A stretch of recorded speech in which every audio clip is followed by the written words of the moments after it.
Presento para los que no me conocen, soy Gabriel Rodríguez Garrido, director ejecutivo del IPA, del Instituto Petroquímico Argentino, y bueno, hoy vamos a tener una charla relacionada a eficiencia energética. La verdad es un tema que venimos charlando hace tiempo en las distintas comisiones, que vemos que es un tema súper importante que tenemos que ir abordando. Creo que esta va a ser la primera de las charlas. Teníamos programado hasta hacer algunas sesiones varias bueno, esta pandemia nos tiene, digamos, reformulando las maneras de comunicarnos. Creo que bueno, estamos aprovechando todas las tecnologías disponibles y, bueno, en este caso, Daniel es director de Fundación Bariloche. La verdad tiene la amabilidad bueno, de estar con nosotros hoy para dar esta charla. Solo para ordenarnos, les pido que pongan silenciar a cada uno. Si quieren, pueden enviar algunas consultas a medida que transcurre la presentación por el chat, y hacia el final, más o menos 40, 45 minutos, vamos a tener algún espacio para preguntas y respuestas, y bueno, directamente con Daniel y Carlos y bueno, distintas personas que tenemos acá, especialistas del tema, ¿sí? Así que, Daniel, adelante, todo tuyo, y muchas gracias a los participantes. Bien, muchísimas gracias, Gabriel. En primer término, deseo agradecer al Instituto Petroquímico Argentino esta oportunidad que nos está dando para hacer esta breve presentación sobre lo que significa el accionar de eficiencia energética. Esta presentación, como resulta claro, creo, en esta primera transparencia, justamente forma parte de un proyecto que estamos desarrollando con financiamiento de la Unión Europea sobre la propuesta, digamos, de un plan de eficiencia energética para el gobierno de Argentina, que si bien no es parte del proyecto, es un beneficiario del resultado de este proyecto, que está siendo implementado por un consorcio, que son los nombres que ustedes ven allí debajo, en particular GFA de Alemania, Fundación Bariloche de Argentina, SEDET y Econixus, ambas de España, digamos. Entonces hoy vamos a charlar brevemente, sin entrar en aspectos profundos técnicos desde el punto de vista de la industria petroquímica y química en general, sino más bien en lo que significa cuál es el abordaje que uno hace a esta temática de eficiencia energética, independientemente del sector productor de bienes y o servicios que esté elaborando, y por supuesto para mostrarles a ustedes de alguna manera cómo se trata este tema, por decirlo de algún modo, lo que significa la elaboración de un plan de eficiencia energética, cómo se trata esto desde el punto de vista del estado del arte. ¿Por qué eficiencia energética? Creo que he tratado ahí de sintetizar en esos 6 u 8 globos los aspectos más importantes, digamos. Cada vez más la eficiencia energética es considerada como una fuente oculta de energía, es decir, como una fuente que no está siendo aprovechada en particular. Y si ustedes analizan hoy lo que significa, digamos, en las actuales circunstancias, y dejando de lado, por supuesto, siempre dejen de lado, en este caso, en este análisis, el tema de la coyuntura, que significa esta situación particular de la pandemia que estamos viviendo. Este es un análisis que apunta al mediano y largo plazo en particular. Les decía hace unos instantes que hoy por hoy, si ustedes analizan los antecedentes internacionales, el estado del arte en, por ejemplo, lo que significa la contribución que puede tener el sistema energético de cualquier país o del conjunto de países del globo a atacar uno de los elementos, una de las, por decirlo de alguna manera, amenazas globales más importantes desde el punto de vista ambiental, como es el cambio climático. Si ustedes toman la referencia a los estudios más recientes, que son concretamente de fines del año pasado y algunos principios de este año, se van a encontrar con que la mayor contribución esperada a la reducción de emisiones de gases de efecto invernadero está vinculada con acciones de eficiencia energética. Hasta hace algunos años se había dado un peso muy significativo al papel que jugaban las fuentes renovables de energía, pero hoy por hoy, digamos, si bien yo puedo, siendo amplio e integral, considerar, y así lo considero desde el punto de vista académico, por decirlo de alguna manera, la sustitución entre fuentes energéticas con una mayor participación de fuentes no emisoras de gases de efecto invernadero, yo lo considero una acción de eficiencia energética. Sin embargo, la bibliografía separa estas dos componentes, digamos, la eficiencia energética per se, tanto en la cadena de abastecimiento, por eso hablo de sistema energético, tanto en el abastecimiento de energía como en el consumo de energía, aparece concretamente como la acción de mayor contribución en los últimos estudios realizados para ayudar efectivamente a reducir las emisiones de gases de efecto invernadero. Por eso esta situación de plantear, esta es una fuente oculta que no estamos utilizando o que no estamos aprovechando adecuadamente. Tiene además la ventaja, como lo vamos a ver a lo largo de esta presentación, de ser un tema absolutamente transversal, que permite, facilita y hace necesaria de alguna manera la colaboración interinstitucional, no solo a nivel gubernamental, sino también a nivel privado, y la colaboración y participación interempresaria, digamos. Es decir, este es un elemento que, como les mencionaba, prácticamente no reconoce desde ese punto de vista nichos específicos con respecto a determinados sectores de producción de bienes y servicios o consumo de energía, si bien en la presentación de hoy nos vamos a concentrar, por supuesto, en el sector industrial, es decir, en la producción de bienes.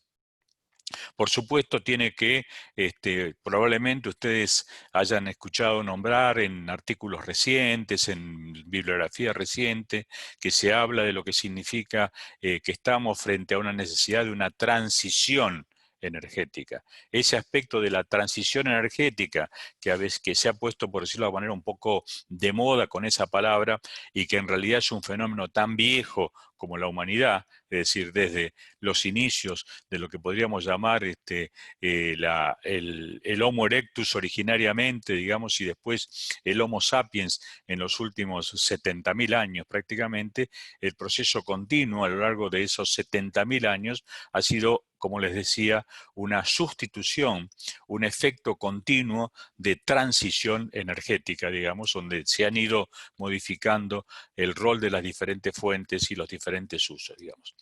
Como les decía recién, la totalidad de los usos o servicios energéticos. ¿A qué nos referimos con uso o servicio energético? Es la última etapa donde la energía incorporada en un determinado equipamiento, en una caldera, en un horno o inclusive, digamos, en una cocina, en la cocción hogareña, digamos, en un sector residencial, se transforma concretamente en la necesidad a satisfacer. Proveer calor, en el ejemplo que les di con anterioridad, también en el segundo caso, pero para facilitar la cocción de alimentos, digamos. Entonces, cualquiera sea el servicio energético o el uso energético que nosotros estemos imaginando, es posible proveerlo y satisfacerlo con un mayor grado de eficiencia. Eso significa utilizar menor cantidad de energía neta y de energía bruta para satisfacer la misma cantidad de energía útil, que es lo que mide justamente ese servicio energético, ese uso energético que está satisfaciendo la necesidad última, digamos. Es una contribución clara a la sostenibilidad. Es decir, que ofrece oportunidades en los aspectos económicos, en los aspectos sociales o en la dimensión social y también en la dimensión ambiental. Por otro lado, digamos, es sustantiva la información que existen de los potenciales técnico-económicos de llevar adelante acciones de eficiencia energética y en muchos casos acciones técnico-económicas que son de rápido repago. Y por supuesto que eso significa que ayuda a impulsar cambios estructurales en los costos de producción de cualquier bien, concretamente En síntesis, si yo se lo digo de otra manera, quizás desde un enfoque económico, yo le diría que cuando llevamos adelante un proceso de sustitución, un proceso, perdón, de una mayor ganancia de eficiencia energética, en gran medida lo que estamos haciendo es sustituir un insumo productivo, como es energía, por un bien de capital. Es decir, es una sustitución de energía por capital. Estamos incorporando un mejor equipamiento, un bien de capital, más efectivo, para sustituir uno de los insumos o parte de los insumos que alimentan ese bien de capital. Es decir, que cuando yo digo que ayuda a impulsar cambios estructurales en los costos, me estoy refiriendo a que está modificando la estructura en función de los diferentes factores de producción. Cuando los factores de producción que se reconocen en general son el capital, el trabajo, digamos concretamente, los recursos naturales, que en este caso serían de alguna manera la fuente de la energía que estamos utilizando. Entonces, cuando yo llevo adelante acciones de eficiencia energética, estoy alterando la estructura productiva entre esos tres factores de producción.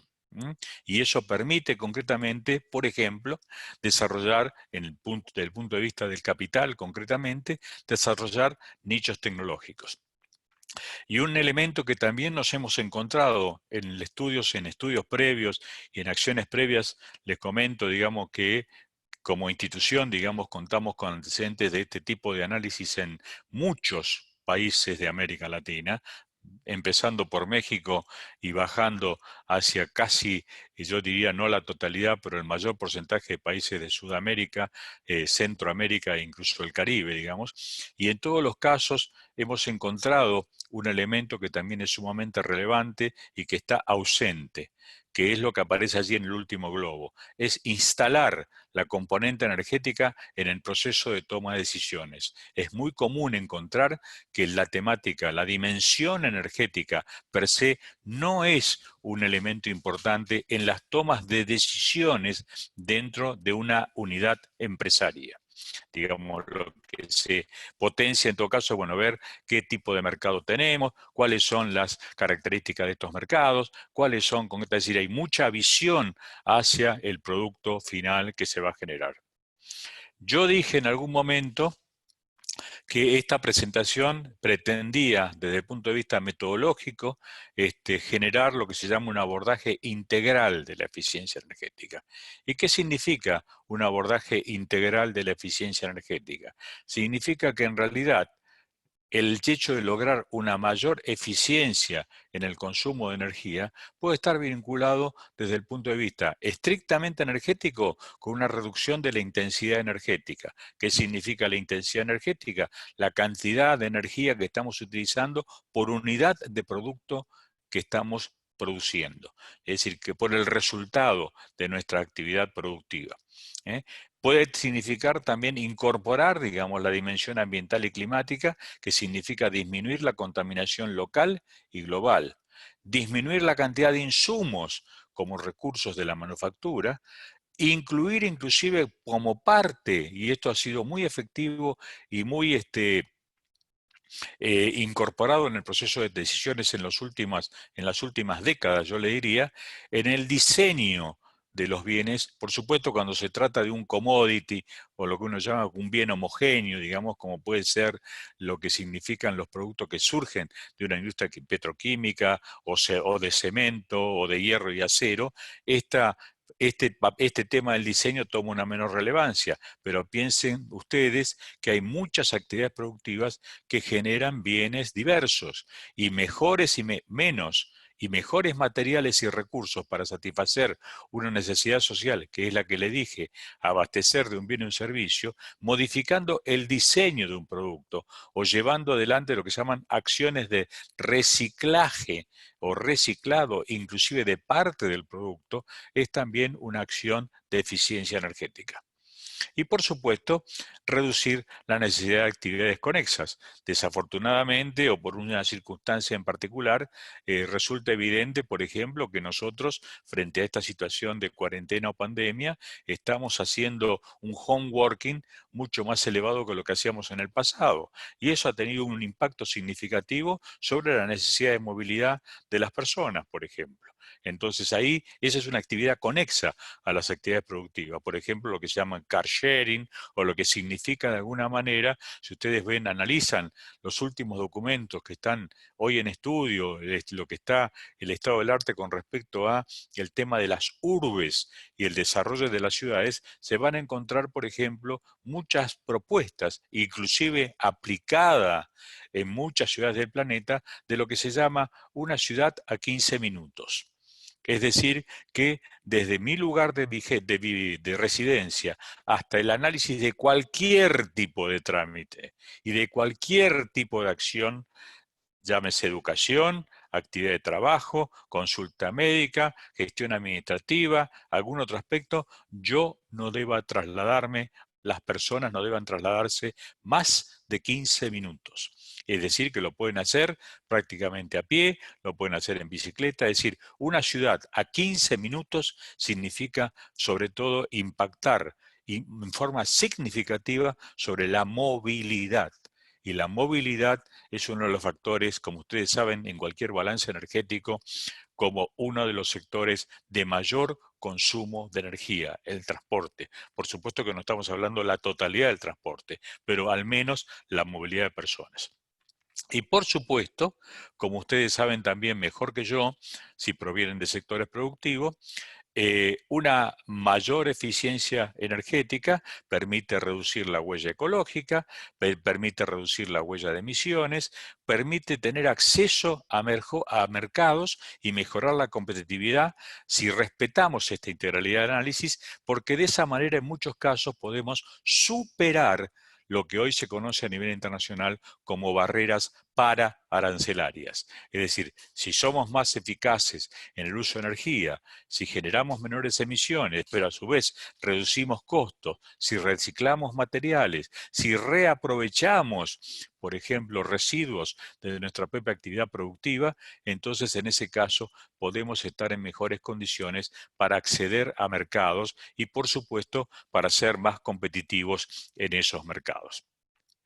Entonces, fíjense que no voy a leer esta transparencia, creo que ustedes la pueden ver con claridad y me parece que cuando yo hablé con anterioridad de lo que significaba el análisis integral, me estaba refiriendo justamente a los puntos que aquí están puestos más en detalle.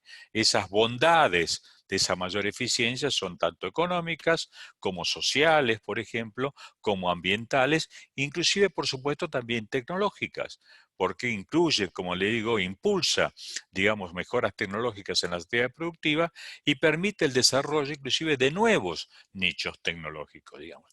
Entonces, ustedes mismos pueden leer allí, no lo voy a hacer ahora para no abundar o redundar en temas que son evidentes, cómo pueden manifestarse claramente eso que mencioné como ventajas económicas, impactando no solamente en la propia actividad productiva que estamos desarrollando, sino inclusive en la cadena de valor que está asociada con la actividad productiva que estamos analizando y en la articulación que existe entre las mismas. Es decir, que esto significa que esas acciones de eficiencia energética, dependiendo de cómo se implementen, tienen efectos hacia atrás y hacia adelante en toda esa cadena productiva o como hoy se le denomina cadena de valor, digamos.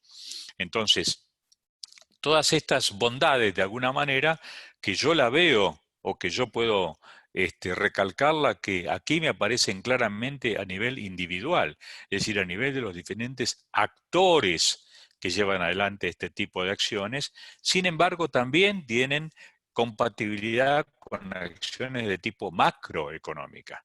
¿Por qué? Porque están vinculadas con un hecho que va a ser, independientemente, como les dije, de situaciones coyunturales, con una situación en la cual los recursos energéticos van a tener cada vez mayor valor o mayores costos de oportunidad. Es decir, va a haber escasez de recursos o alto costo de oportunidad para los mismos. Por supuesto que como ya dije, disminuye efectos ambientales negativos, propende a garantizar el abastecimiento, disminuye o evita inversiones, incrementa, puede llegar a incrementar niveles de empleo. Hablamos, por ejemplo, de apertura de nichos tecnológicos. Esos nichos tecnológicos pueden ser oportunidad de generación de empleo y de nuevas aptitudes, ¿no es cierto? Disminuye, por supuesto, los impactos negativos sobre el sector externo, no solo pensando en un país que importa energía. Si yo utilizo menos energía en los usos domésticos, también estoy en condiciones de exportar mayor energía y en consecuencia contribuyo a mi balanza comercial y a mi balanza de pagos. Por supuesto que mejoraría la matriz energética y en consecuencia es una contribución a eso que llamamos sostenibilidad agregada. Es decir que, como ustedes ven, las bondades, los beneficios, digamos, tanto desde el punto de vista de una unidad productiva como desde el punto de vista del conjunto del sistema socioeconómico son significativas. Sin embargo, y por otro lado, repito lo que ya mencioné, en todas las ramas industriales, yendo a la industria en particular, se pueden obtener ahorros de energía. La industria petroquímica y sus cadenas de valor asociadas no son la excepción, digamos. Es decir, habrá porcentajes diferentes, por supuesto, de acuerdo al grado de avance que tenga la unidad empresaria en el aspecto tecnológico, pero siempre existen oportunidades. Y esas oportunidades generalmente las asociamos a tres tipos de categorías. La categoría 1 son acciones de gestión de la energía y son consideradas de un punto de vista económico acciones de baja o nula inversión. Son acciones además inmediatas y de corto plazo. Es lo que, por ejemplo, intenta lograrse cuando se propende a, por ejemplo, que las empresas implementen las denominadas normas ISO. La ISO 50001 y las consecuentes 50002, 3, 4, 5 y ya estamos, creo, en la ISO 50006. Es decir, estas normas ISO de acciones de gestión, en nuestra experiencia, a través de, por ejemplo, lo que voy a mencionar a posteriori, de redes de aprendizaje, resulta que son posible encontrarlas en todas las actividades productivas independientemente del tamaño de la empresa. Les doy solamente un ejemplo, sin mencionar la empresa, pero que fue el resultado de redes de aprendizaje que implementamos en este proyecto durante el año 2019. Una de las empresas, que era una gran empresa cerealera, aceitera, etcétera, etcétera, que tenía 5 plantas industriales, implementó acciones de gestión de la energía a partir del aprendizaje que tuvo en esa llamada red de aprendizaje y redujo su consumo de energía sin inversiones un 12%. Es decir que las mayores oportunidades, justamente lo que se observa, inclusive a nivel global, es que se encuentran en la categoría de acciones de gestión o inversiones intermedias asociadas a costos de operación y mantenimiento muchas veces, que en todo caso nosotros también las consideramos lo que se llaman acciones de mediano plazo. Los cambios tecnológicos vienen asociados a inversiones importantes. Son cambios de procesos, cambios de tecnología y están vinculados con lo que se denominan acciones de largo plazo. Es decir, que cuando definimos la forma de intervenir con acciones de eficiencia energética, el primer paso es identificar las potenciales oportunidades en estas tres categorías. Estas son tres categorías básicas. Se trata meramente de acciones de gestión, es decir, modificar la secuencia del proceso productivo, cambiar usos y costumbres, hacer cambios menores, cambiar aspectos en muchos casos socioculturales de cómo se está utilizando la energía, requieren algún tipo de inversión energética, por ejemplo, sustitución de motores para los usos eléctricos, o requieren ya cambios tecnológicos profundos y de gran inversión. Es decir, que el primer paso en una especie de diagnóstico que debemos hacer a nivel de la unidad empresaria pasa por identificar cuáles son las categorías de acciones que podemos o que se podrían implementar, digamos. En los análisis a partir de opiniones de expertos, consultas con las empresas, consultas con la Cámara de la Industria Química y Petroquímica, consulta con el propio IPA en particular, nos surgieron en este sector en particular, no las voy a leer porque son un listado solamente demostrativo, que efectivamente había oportunidad de acciones en las 3 categorías.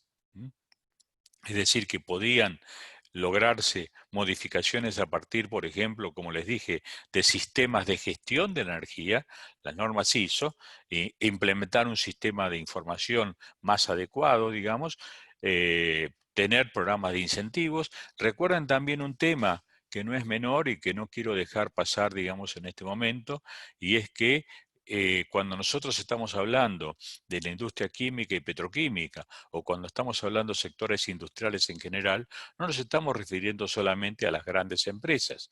También allí hay actores de mediano y pequeño tamaño. Y en el caso de esos actores de mediano y pequeño tamaño, por ejemplo, en muchos casos, lo que carecen es de un adecuado sistema de información interna. Tienen un medidor a la entrada, digamos, de, por ejemplo, la provisión de gas natural o la provisión de energía eléctrica, y después esa energía que genera el gas natural o que provee la energía eléctrica, ingresa, digamos, a la unidad productiva sin que haya mediciones posteriores de cuáles son los consumos en cada uno de los diferentes procesos productivos que se están implementando. Entonces, solamente, digamos, con mejorar los sistemas de medición, yo lo he percibido directamente visitando a unidades productivas, se logra mejoras de eficiencia significativa. Capacitación técnica del personal es otro elemento relevante, y después ustedes pueden ver el resto. No me voy a extender para evitar de alguna manera que dilatemos demasiado esta presentación, y sí, por supuesto, si hay algún punto en particular que no quedó claro, puedo volver sobre él. Obviamente, en la categoría 3 están aquellas, como ustedes ven allí, aquellos aspectos que requieren inversiones más significativas, como el reciclado, digamos, de oliefinas de materia prima a combustibles, el tema de cogeneración, mejora del sistema de bombeo, revisión regular de los sistemas de vapor, mejoras en todo el equipamiento, etcétera, etcétera, etcétera. Digamos. Por eso ya son inversiones de mayor magnitud, pero no son solamente esas las que son posibles. También hay inversiones de menor alcance y, como le digo, hay acciones de mera gestión que permiten también mejorar significativamente la eficiencia energética, digamos. Desarrollamos el año pasado un taller donde invitamos a los actores del sector privado en particular, y en ese taller en particular surgieron un conjunto de medidas que se consideraron prioritarias y factibles, y fíjense que las 3 que aparecieron concretamente estaban vinculadas con la categoría 1 y 2. Aparatos automáticos de corte, sistemas de gestión de energía y uso de vapor residual. Es decir, las 3 medidas que aparecieron como las más adecuadas, las más relevantes, inclusive para implementar, eran de la categoría 1 y 2. Es decir, o no requerían inversión o requerían una inversión bastante limitada, digamos. Y como ustedes ven, hay en la categoría 1, en la primera de ellas, amplias posibilidades, sobre todo en las pequeñas y medianas empresas. En los sistemas de gestión de la energía, allí la implementación es un poco más compleja, digamos. Falta en muchos casos, aún en empresas grandes, capacidad técnica, y por supuesto falta también a nivel del país, en este caso Argentina, capacidad técnica para auditar y aplicar lo auditado y actualizar las certificaciones. Les doy una referencia simple nada más para que vean esto. En Argentina hay solo 3 entidades o personas que son capaces de certificar una ISO 50001 a nivel internacional. Solo 3. concretamente. Es decir, que ahí efectivamente es necesario, hay una barrera, hay un elemento, hay una condición habilitante que hay que generar y que es capacitar a auditores y capacitar a certificadores que estén reconocidos a nivel internacional, para que ese certificado de ISO 50001 que la empresa emite tenga validez internacional y, como ustedes saben, eso significa también que tiene que ser renovado cada un periodo de tiempo que son aproximadamente alrededor de 3 años, digamos. Un elemento importante que también aparece como una barrera es lo que nos manifestaron con claridad los propios actores de los diferentes sectores, es la necesidad de convencer a la alta dirección. Es decir, lograr que la alta dirección de las empresas se comprometa con este tema y en particular, siendo en muchos casos los usos térmicos los más relevantes, no había justamente un convencimiento, o mejor dicho, más que un convencimiento, había una acción muy concreta sobre esos usos térmicos. Y finalmente, el tema de uso de vapor residual es un déficit no menor a nivel nacional. Repito, estos son elementos que surgieron de un propio taller con los actores de los diferentes sectores productivos industriales desarrollado el año pasado en la UIA, en la Unión Industrial Argentina. Y después se hizo otro similar en CAME, orientado a las pequeñas y medianas empresas. ¿Cuáles son los que los propios actores han mencionado como barreras y condiciones en la industria? Falta de capacidades técnicas, ya lo mencioné, desconocimiento del potencial de eficiencia, tecnologías no disponibles, elevado costo de las mismas o alto costo de financiamiento. ¿Cuáles son las condiciones habilitantes? ¿Qué significa una condición habilitante? Vale la pena que lo explique. Una condición habilitante significa generar, como su nombre lo dice, generar una situación que habilita a que yo lleve adelante una acción concreta, una implementación concreta, un aprovechamiento concreto de una oportunidad de eficiencia energética, pero no la genera per se. Es decir, por ejemplo, si yo no tengo personal capacitado, no estoy habilitando la posibilidad de que, por ejemplo, una oportunidad de eficiencia energética sea adecuadamente implementada y sea adecuadamente operada.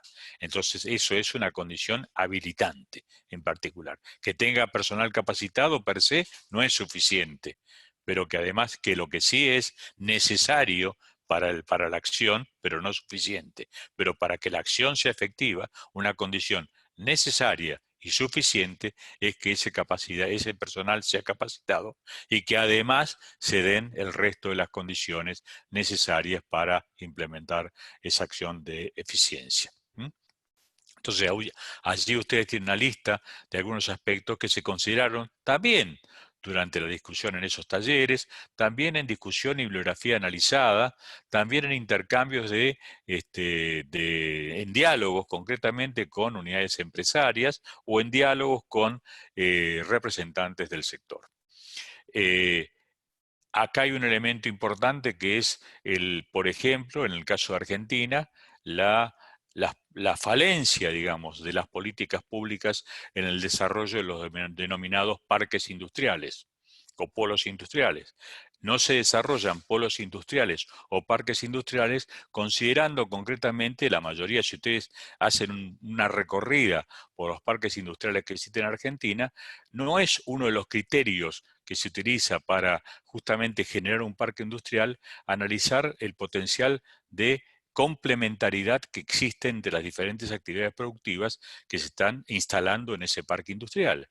Y eso significa desaprovechar oportunidades. Lo que para una industria o una actividad productiva es un residuo, para otra puede ser un insumo productivo. Lo que para una industria es una pérdida de vapor o calor de proceso, para otra planta puede significar la fuente para cogenerar, por ejemplo, o para ser utilizado en la etapa del proceso. Entonces, el valor que tienen los polos industriales o el valor que tienen los parques industriales a veces se pierde, digamos, concretamente, es decir, mejoran la seguridad, por supuesto, están más lejanos de las comunidades, tienen ventajas impositivas, mejor logística, pero al no diseñarlos aprovechando la potencial complementariedad entre diferentes actividades productivas, significa desaprovechar oportunidades de eficiencia energética. En el caso particular de las pymes, que en el sector en el cual ustedes están abundan también, existen además, y yo le diría que esto no es propio del sector químico y petroquímico, sino que es además un elemento transversal a las pymes, en el caso no solo de Argentina, no hemos encontrado lo mismo, digamos, en otros países. Falta de capacidad técnica propia, falta para identificar la importancia del tema eficiencia energética y ausencia de motivaciones económicas, es decir, una visión donde lo que está en la pyme es la supervivencia de corto plazo que les hace perder, por decirlo de alguna manera, una visión de mediano y largo plazo. ¿Cuál es la síntesis de estas principales barreras? Hay problemas de financiamiento que hace que las opciones vinculadas a la categoría número 3 sean las menos viables. Hay en muchos casos restricciones económicas o de mercado, viabilidad y factibilidad de la inversión, difícil acceso a equipamientos importados, altos precios de la tecnología de punta. Existen también, como les dije antes, aspectos culturales y de concientización, esta falta de convencimiento de la alta dirección. Se los digo esto, y se los digo porque me lo han dicho en las propias empresas que me tocó visitar, en las propias plantas que me tocó visitar, que no voy a mencionar, donde el jefe de planta, que conocía perfectamente cuáles eran todas las oportunidades de eficiencia energética que había en esa planta, me decían, lo que pasa es que me falta convencer a la alta dirección de que esto es absolutamente viable y rentable y positivo hacerlo. No entra en la dimensión, no entra como dimensión en su análisis, ya lo mencioné, el tema de la energía para la toma de decisiones.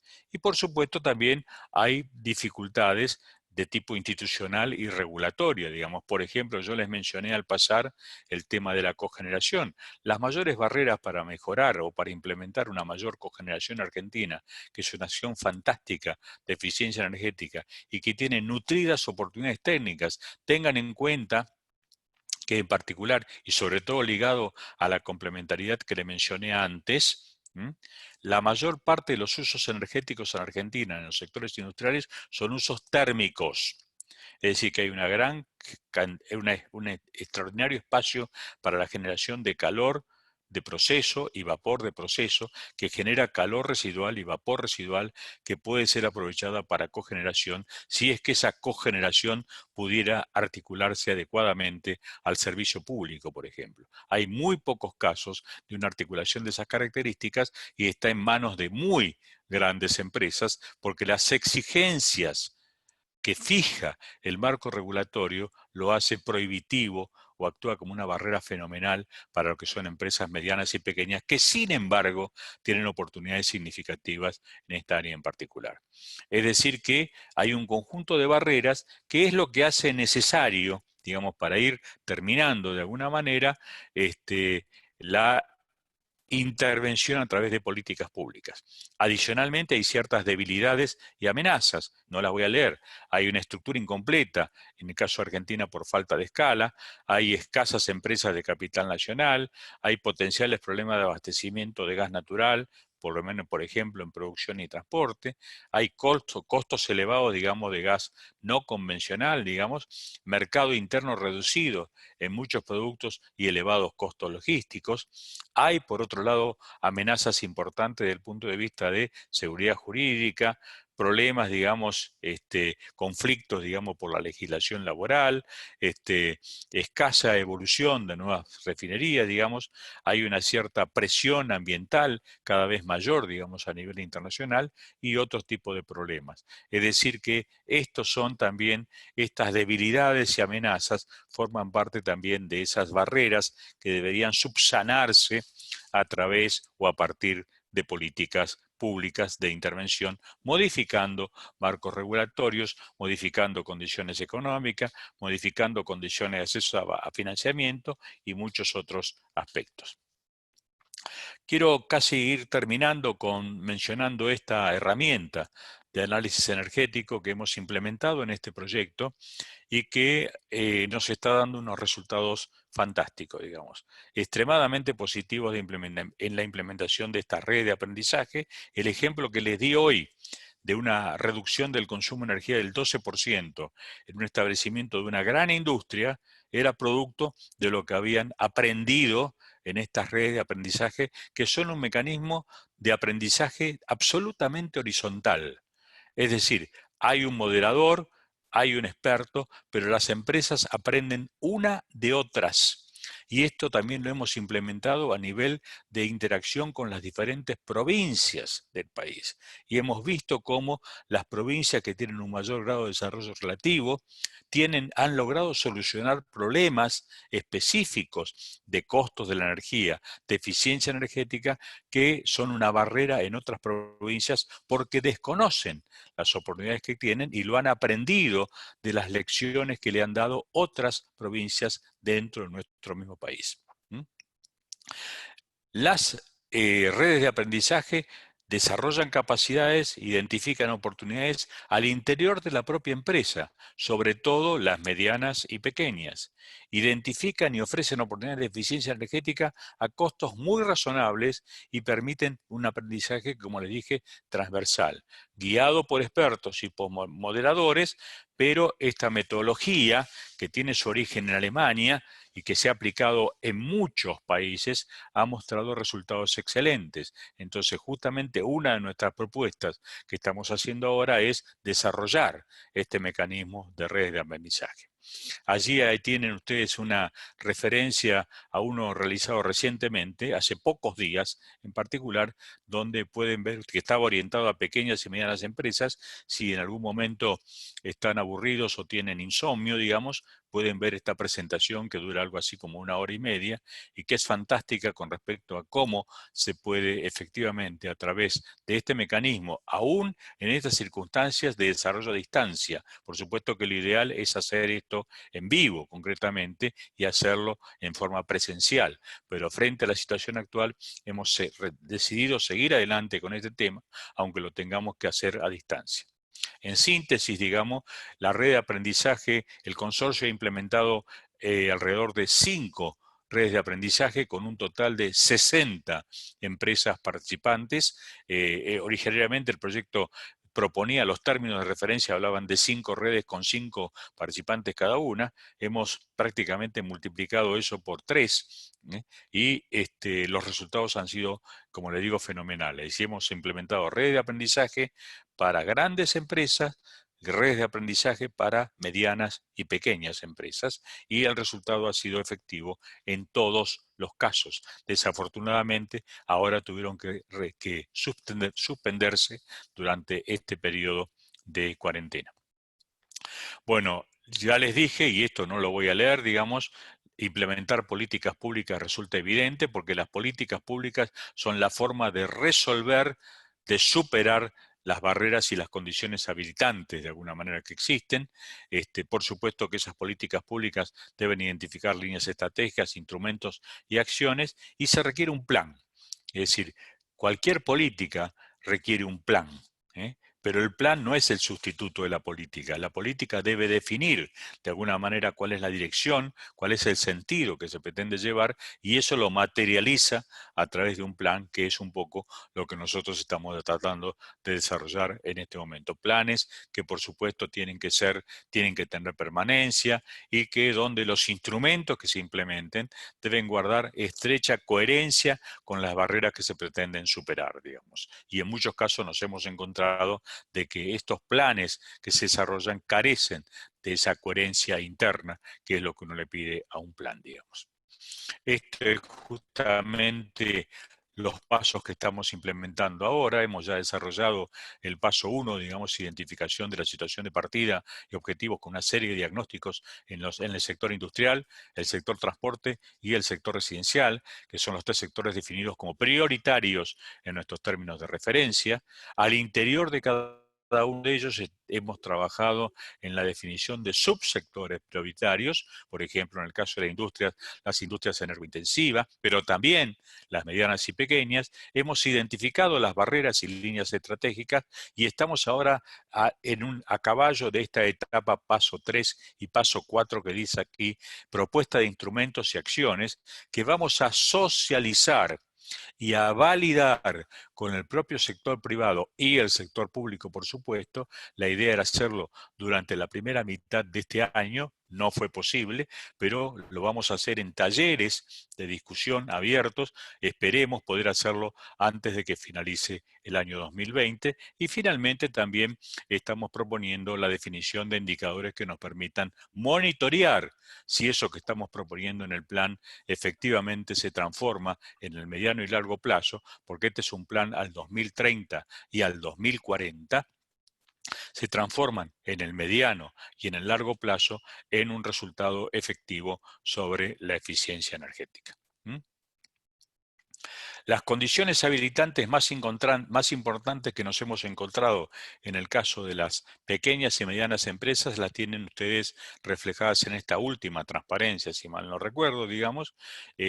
Hay un tema, si ustedes analizan, es un informe público, así que no hace falta no es nada oculto, es un informe público con fecha 20 de febrero de este año, generado por el Ministerio de Producción, donde, entre otras cosas, explica, revela concretamente que solamente el 50,6% de las pymes existentes en el país están registradas ante la AFIP. Es decir, eso significa que prácticamente de la mitad de las pymes están bajo un sistema de economía informal. Eso le imposibilita el acceso, por ejemplo, a ciertas fuentes de energía, le imposibilita el acceso a financiamiento. Es decir, que ese grado de informalidad es tan elevado en el total de las pymes y en algunos subsectores, en algunas áreas, tiene todavía niveles que superan el 70% en particular, que hace que muchas de las oportunidades que estas empresas tendrían para acceder a financiamiento, para acceder a mejores condiciones tarifarias, para acceder a mejores fuentes energéticas, están vedadas por su grado de informalidad. Eso es una condición habilitante. No es que porque se transforman en formales van a ser más eficientes, pero le va a permitir acceder a oportunidades que no tienen de otra manera. Las otras condiciones habilitantes importantes que hemos identificado en las empresas medianas y pequeñas es información sobre los costos de energía y su significado en las etapas del proceso productivo, el desarrollo del capital humano, las capacidades y la necesidad de una asistencia técnica permanente como política pública. En varios países en los que hemos estudiado, le doy la referencia de uno nada más que desarrollado, pero también los hay en América Latina. El rol que cumple la ADEME en el caso de Francia es justamente proveer asistencia técnica, concretamente como un bien público, sin costo a los actores para justamente conocer las oportunidades que existen de eficiencia energética y conocer también cuáles son los costos asociados a las mismas y desarrollar sus capacidades para poder implementarlas. Eso es algo que debe formar parte de una política pública a través de esto que se denomina bien público y a través de una institución que provea esta asistencia técnica permanente. Si quieren, para no ocultar nada, un ejemplo claro es en el caso de México el papel que juega la CONUE o en el caso de Colombia el papel que juega la UPME concretamente, digamos, para mencionar solo un par de países al pasar. Finalmente, les agradezco su atención. Por supuesto que lo invito a futuras actividades y nos han quedado unos 10 minutos de tiempo si es que quieren hacer algún comentario o consulta en particular. Cualquier tipo de información mucho más profunda y detallada sobre este proyecto, ustedes lo pueden encontrar en nuestra página web que está citada allí en la última transparencia. Muchísimas gracias por su atención y espero haber sido lo suficientemente claro, aunque sí soy consciente, digamos, que lo he nutrido quizás de mucha información y eso a veces requiere después un cierto periodo de maduración de las mismas. Estoy abierto para cualquier comentario que ustedes quieran hacer. Muchas gracias. Gracias, Daniel. Hay dos preguntas. Voy a habilitar a Ignacio primero, que quería hacerte una pregunta sobre cómo acceder. A ver, Ignacio. Bueno, no lo puedo habilitar, pero la pregunta es, ¿cómo puede acceder una pequeña empresa a la red de aprendizaje? Y eso creo que lo acabas de nombrar ahí en la presentación, ¿no? Sí, concretamente, digamos, ahora estamos organizando en función, digamos, de los requerimientos que ha habido. Es decir, acá hemos tenido, debo mencionar, un socio espectacular por su disposición y su capacidad, que es la CAME. La Cámara Argentina de las Empresas Medianas y Pequeñas ha sido un colaborador invalorable, digamos, en este proyecto. Ahora estamos planteando para lo que queda de este año el desarrollo de 5 redes de aprendizaje adicionales orientadas directamente a las pymes. Y les pido, lo único en ese caso, lo que les puedo ofrecer es que la empresa en particular interesada se contacte con nosotros concretamente, digamos, allí tienen pueden ingresar directamente a la fuente, a la web del proyecto y establecer contacto y podemos generar una reunión y ponernos en contacto con la componente. Este proyecto tiene 3 componentes. Una es el propio plan, que es en lo que yo me he concentrado. Una segunda componente, que es un balance de energía útil. Y una tercer componente, que es este mecanismo de la red de aprendizaje, que está siendo coordinada por un key expert que es José Luis Larrégola, de origen catalán, concretamente, que tiene una experticia en este tema fenomenal. Entonces yo los puedo poner en contacto con esa componente del proyecto y allí les pueden informar, manifestar su interés y ver si pueden articularse a esta red de aprendizaje que a priori les indico, no creo que haya mayores inconvenientes. Bueno, hay otra pregunta. A ver, vamos a ver si habilitamos a todos.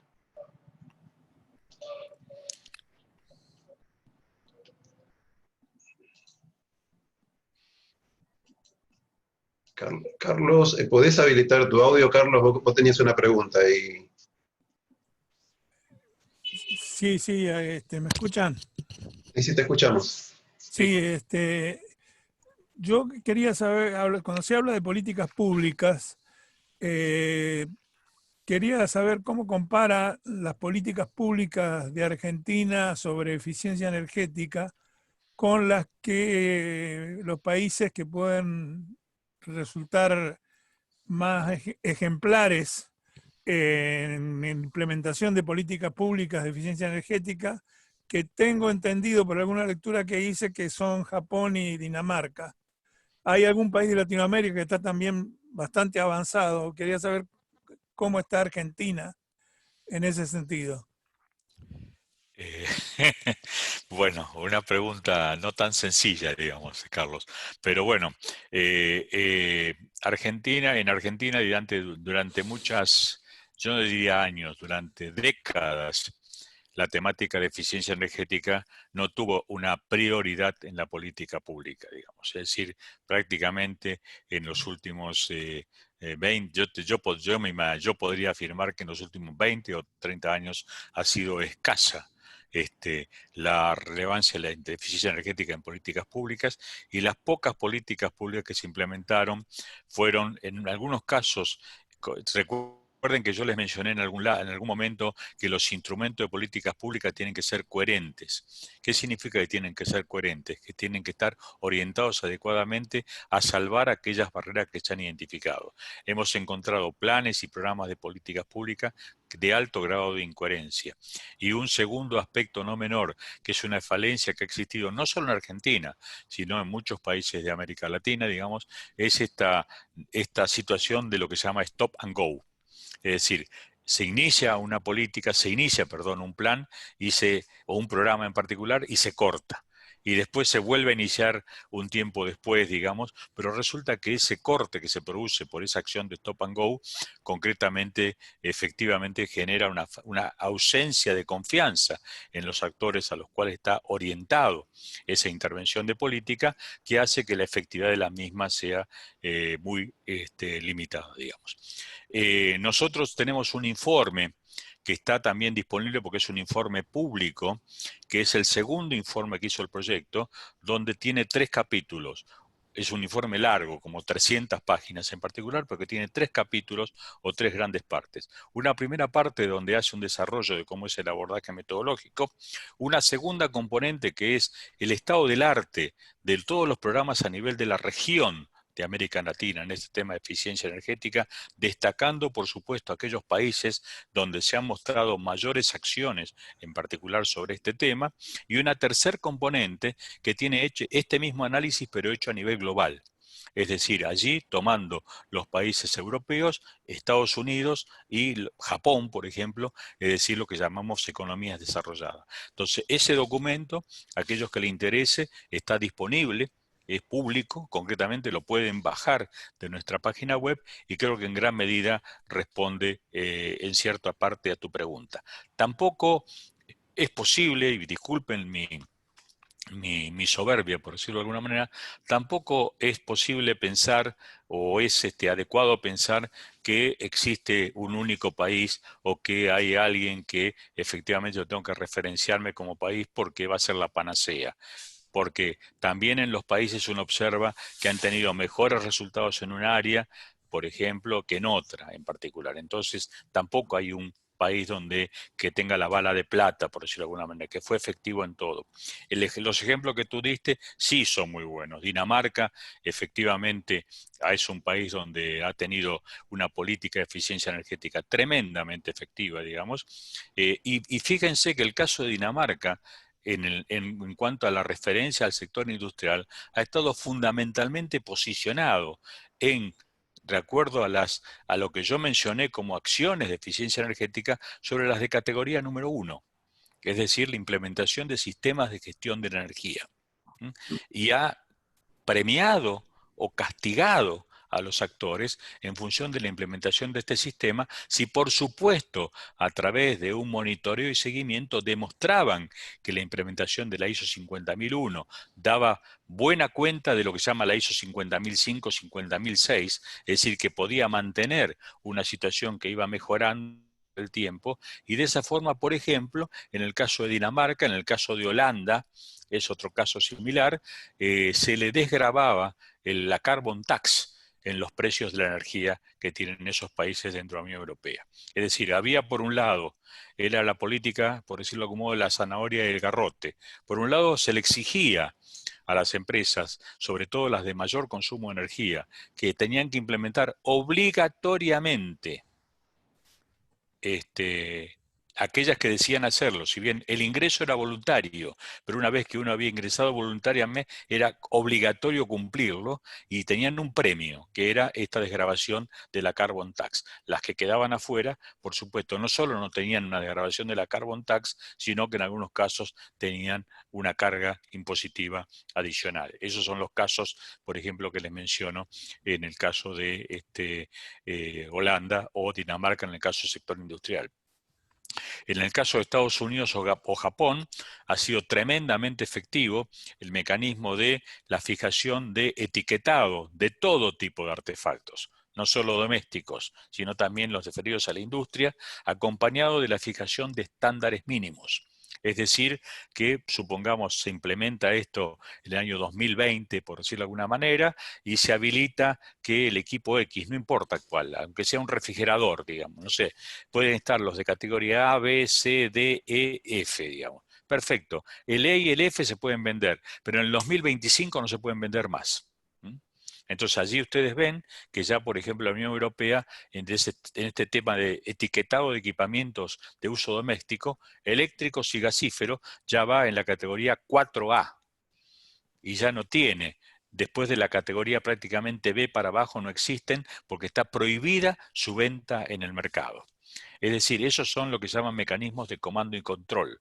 Es decir, la fijación obligatoria de un etiquetado acompañado de una fijación de estándares mínimos. Es decir, los artefactos que no cumplen con los estándares mínimos ya no pueden ser etiquetados, y no solo que no pueden ser etiquetados, sino que directamente no pueden ser vendidos en el mercado.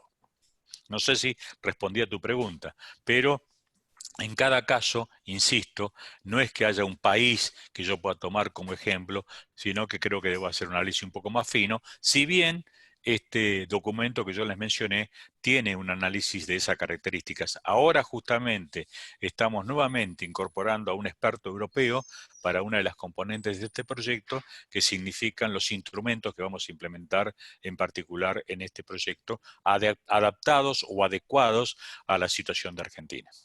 No sé si contesté a la pregunta, pero fui demasiado extenso quizás. No, está bien. Yo lo único que la industria petroquímica no ha quedado al margen. Hay dos ejemplos, quiero dar dos ejemplos paradigmáticos. Uno, el que es conocido, es Profértil, que con una inversión significativa ha mejorado notablemente su eficiencia energética, recuperando calor, generando vapor y generando electricidad, y aumentó la producción de urea significativamente, con el mismo consumo de gas natural que tenía antes de la implementación de estos cambios. Yo creo que ese es el ejemplo más brillante que he visto de la industria petroquímica. Y como comentario, dos alumnos de nuestro curso de especialista en petroquímica, de Petroquímica Río Tercero, han presentado su trabajo final, que es el que le permite alcanzar el título de especialista, sobre programas de eficiencia energética, uno de cambio de motor por una turbina recuperando vapor, y otro de recuperar calor residual para generar vapor. O sea, de lo que yo he visto, han sido los dos ejemplos más claros de esfuerzo en las empresas petroquímicas para mejorar su eficiencia energética. Debe haber más, pero estos son los conocidos. Sí, gracias Carlos. Yo eso me acuerdo que me lo habías comentado en algún momento. Es posible, por supuesto, que haya muchos más. Lo que aquí se trata fundamentalmente cuando uno habla de un plan es tratar de acompañar, porque en ese caso probablemente hayan sido lo que se llaman decisiones de mejora de eficiencia autónomas. Es decir, que las ha tomado el propio actor, la propia empresa, digamos, sin que eso signifique algún tipo de incentivo concretamente o algún tipo de mecanismo de regulatorio o efectivo de parte del Estado, ¿no es cierto? Y eso se da en todos los países, existen acciones autónomas.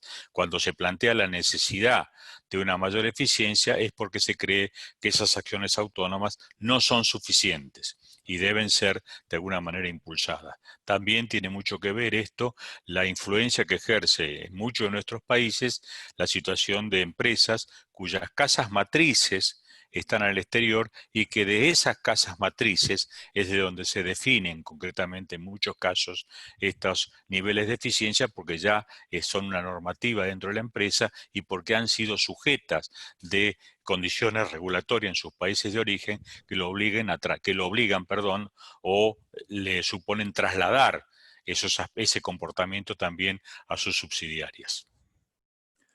Bueno, una de las empresas es de capital argentino, Sí. y la otra es una empresa mixta argentina extranjera, donde creo que el control lo tiene la empresa argentina. O sea que por eso dije que son casos paradigmáticos.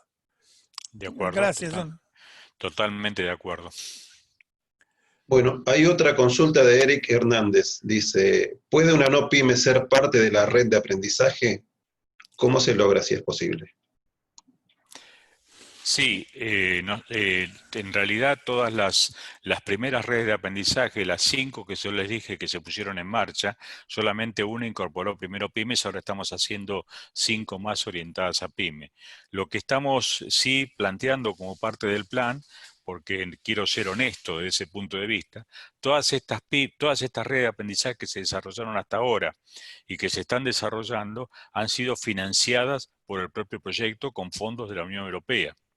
El tema es que uno además, cuando hace una propuesta de un plan, tiene que hacer una propuesta de un plan que sea sustentable, ¿Qué significa que sea sustentable?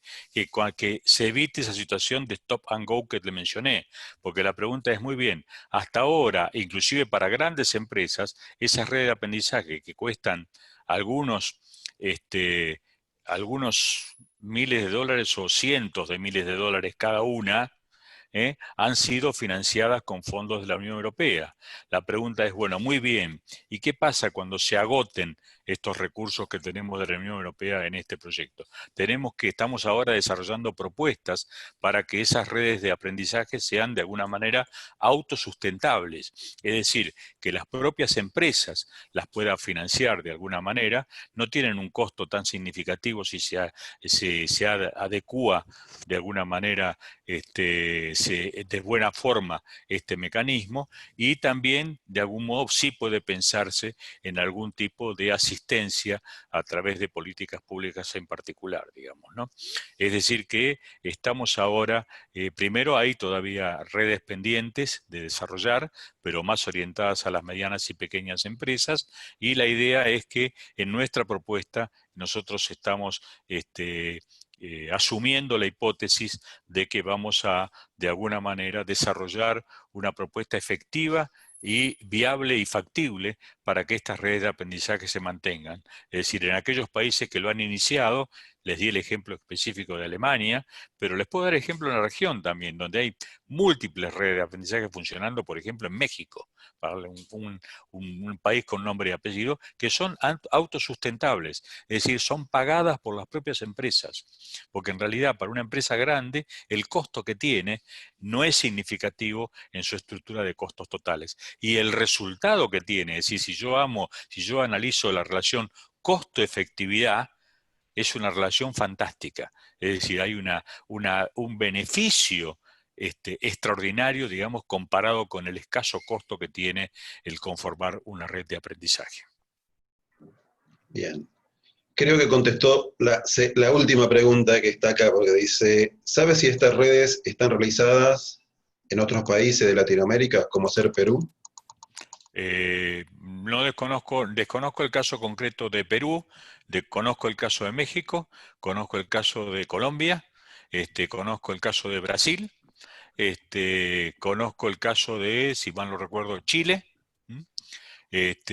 pero no conozco el caso particular de Perú, pero lo puedo averiguar si me dan un día de tiempo. Pero los países que la han implementado, el que mayor desarrollo ha tenido ha sido México, y seguido después por el resto de los países que le mencioné. Bueno, muchas gracias, Daniel. Gracias a la concurrencia. Ha sido una hermosa charla. Esto va a estar también lo van a poder volver a ver, va a estar el link en LinkedIn, justamente, así que cuando lo quieran bajar, va a estar ahí la grabación. Gracias, Sí, Daniel. les repito últimamente, así tienen la página web del proyecto. Cualquier consulta, cualquier elemento adicional que quieran conocer sobre este proyecto, por favor no duden en contactarse con nosotros aquí en Buenos Aires, en Fundación Bariloche, pero cualquier otra consulta que se refiera al resto de los miembros del consorcio la podemos canalizar nosotros. Bueno, gracias. Gracias a todos. Hasta luego.